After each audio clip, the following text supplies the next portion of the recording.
Почитувани, фабриката Санос, во која освен руинирани хали и само тројца вработени, според информациите кои излегува во медиумите, нема ништо друго.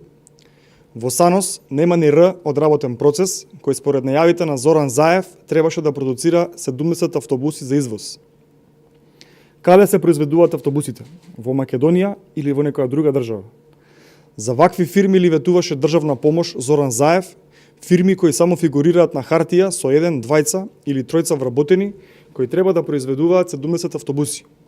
Крајно сомнително и криминално. Зоран Заев, кога го посети Санос, најави, цитирам: "Сметајте на директни бенефиции од државата за секое ново работно место, за секој нов продукт, за секое ново производство.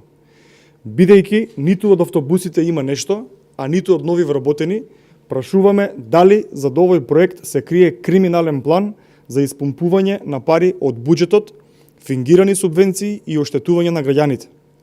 Се работи за сериозен сомнеж дека ова може да биде една голема пералница на пари, со оглед на тоа дека можеби станува збор за репарирани автобуси кои беа прикажани како нови и дека истите ќе се извезуваат со цел да се одбегне плаќање на ДДВ кон државата. Ова е мега скандал. Почитувани, оваа влада е срам за државата, ова е срам за сите нас. Господине Заев, доста ги лажете македонските граѓани со фантом фабрики и фантом инвеститори. Ова е криминал и за него мора да одговарате. Ви благодарим.